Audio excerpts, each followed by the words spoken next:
Grand Prix medal of the season here in Shanghai, having won in Anaheim, California back in March. But who is she going to face? Coming up now, it's the second women's semi-final as we watch the last few actions from Ina Deroglatsova, this lovely closing action.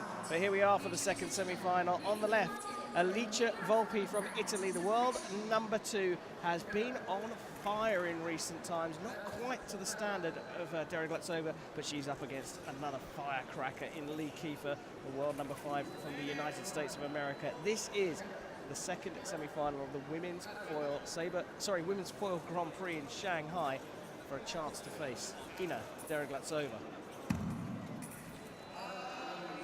So Greg Macialis, you're here with me for this. How excited do you get watching one of your compatriots on the piste, even though you're not coaching today?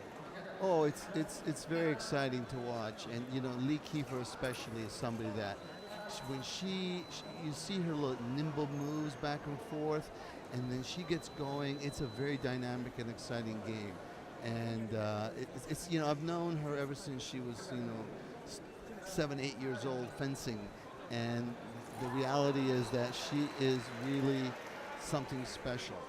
And you know, she's getting married to Garrick Meinhardt September 1st. Congratulations to them both. Garrick made talk about you know, like pedigree, fencing pedigree. The Kennedys of the fencing world, the USA fencing world. Garrick made the quarterfinals here. Just missed by one touch. Yeah, very unfortunate to lose out to a great fencer, Alessio Facconi, but he's in the box as well with Lee Kiefer's coach. Right, he is right there because in many ways, Garrick is a really good coach, and of course he knows Lee very well. So it's both. I'd hope technical, so if he's marrying her on the 1st of September. But also knows her fencing. You know what I mean? Because they train together. Where they live right now, there's not much fencing. So Garrick comes to San Francisco to train with us, sort of some camps, you know, from time to time, like once a month kind of situation. But a lot of the time, he's fencing basically Lee in Kentucky because they don't have that many strong, you know, partners to fence with. So, but you know, with the Olympic run, we're going to have a little bit more, you know, being able to have him participate because it's just been a very busy time period. Both of them are going to be doctors or want to be doctors, so it's kind of like people as well. They just love them. Yep. But she's up against Alicia Volpi, who is an absolute legend already, and she's still world champion. World champion. She's got years to go as well. Right. So. And she's actually 2 years older than Lee. Lee is very young still. It's a surprise when you know, it's no surprise seeing Lee Kiefer here, but it's a surprise when you find out how old she is, or how young she is, I should say. Lee and Alexander are the same age, and they both grew up together in the sort of ranks, making cadet teams together from Alexander, the beginning. Macialis. Oh, right, you know? okay, yeah, your son, yeah. Ah, a little minor. Didn't fence too well today, but, you know, Which that's is okay. unusual. It happens. Yeah, Yeah, it unusual. happens. Notable because we're not seeing Alexander Macialis. It's interesting times in your team, though. We'll come on to that a little bit later, but it's very interesting times in the American setup. But Lee Kiefer is the superstar of American foil. Cole Ross is there or thereabouts as well. You know, Prescott's been doing quite well, but Zinga Prescott as well. right.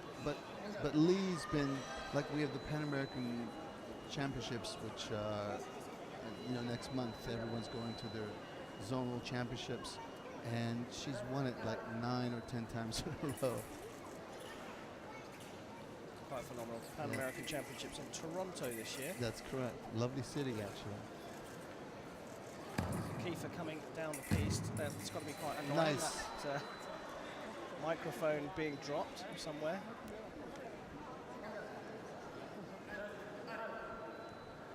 Now we talked, we've waxed lyrical about Lee Kiefer because, of course, you know her so well. But Alicia Volpi is there's no pushover, no. And she's also very tight and very close to Danielle Garozzo. So the two of them are quite an item. Daniela Garozzo, of course, the Olympic champion in men's foil. So there's another fencing pedigree. Yeah, just a bit of a couple going on there. He must be somewhere around here, Daniele Carrozzo, because there's a couple of Italians in the final here. Now, I think they really need to stop that microphone drop. I think it's actually on the DJ's desk. I think there's some children accidentally banging the desk, and that's why that drop's going off. But here we go, all level here. But VOLPI here, she has a coach that knows a little bit about foil fencing. That's right. Andrea Cipressa is, is an Italian team captain and coaching her here. He's actually, I used to fence him back in the day, as they say.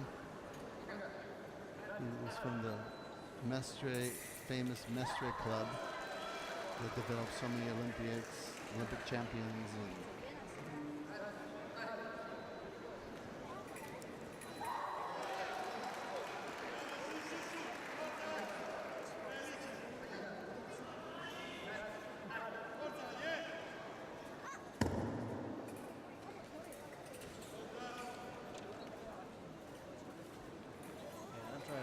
well, he's in a similar boat to you with a child that competes on the circuit.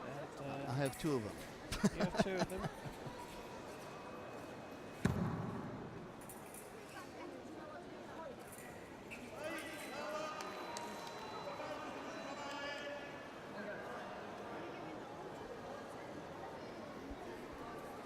Yeah, VOLPI has been working with Giovanna Trillini, the famous Olympic champion. But now she spends some time in Frascati as well, as Lee gets another touch here.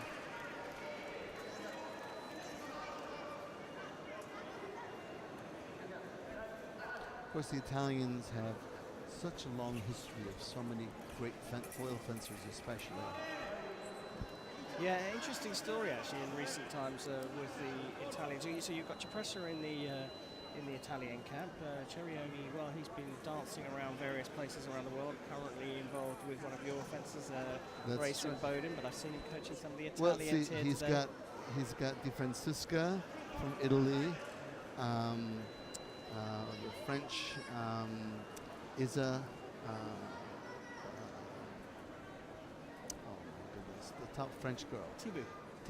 Yes, right. Thibaut. Yeah, Isa. This is Race's girlfriend. Yeah. And then Ray Simboden from the USA. Yeah. So he's sort of a like world traveller. Exactly. He's become the foil version of Daniel Lavavasseur in épée. But it's interesting that all these coaches are coaching around the world. Barella in Holland, I believe. Their junior program. And Magro as well has been. Magro's in America. There you go. New York City. And I think I've seen a couple of the Italians with the Australian camp as well, funny enough. Correct, exactly. So the Italians are strong, but they all fight hard against each other, coaching for their countries. Mm-hmm. They're all coached by one man, or they were coached by one man. He's now sadly passed away, Livio Di Rossa. Absolutely, he was a great fencer. The only one that was not part of that was Cerioni. And I was in Italy when I was 15 at a camp, and he was my coach. So I know him quite well, and subsequently in Mestre, which is just outside Venice, where we had a tremendous foil program. Dal Zotto, Numa, Barella, the Baccaroni, was the whole Cipressa, the whole field of people. It was basically the Italian game at that point. They all fight against each other now, even though they come from one man, they're all around one man, they're coaching from one man. But they all got together back in March to contribute to having his gravestone renovated. And they all got together, all these coaches. It's a wonderful story. They all fight against, we see them week in, week out fighting against each other on the piste. Right. So they all came together to celebrate Well, life of one man. he was an amazing individual. What he did for fencing and foil fencing, especially Italian foil fencing, was, it's hard to replicate what he did. Well, we're back underway here, and just like that, Licia Volpi closes the gap, and 7 up. All tied up at 7 apiece. And there's not really anything in this at all. Kiefer's trying to tuck it up nice and tight. I don't think the final action's going to be given there. I think the referee decided that he was going to call that quits before it was over. No, it's quite. Ooh, this is a big call. Is Kiefer going to go for a video here? No challenge from Kiefer or her coach. Well, she looked at the coach, and he did not give her the go sign. So we try to have the fencers not to be the ones who actually make the decision about it, because you're kind of partial to what you just did. Yes, yes. So it's good to have another set of eyes that kind of gives the approval. Yep. That's true. The emotion can sometimes get the better of you when you're inside that mask. And you do see it fairly one-dimensionally. You know what you're trying to do. Right, The but you referee don't has to always see the decide. two people. Exactly. Fencing it's like a dance, you know. You have to be able to, it's the relationship of the two people, and sometimes people get locked into seeing one person or the other. That's why the referee is there to see what both people are doing. It's that relationship of what's happening. Who's we attacking, who's we defending, who's, you know, what's the intent sometimes.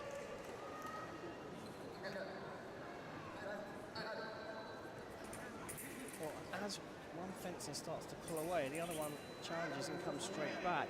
This time it's in favour of Volpi as we come inside the last 30 seconds of the first period.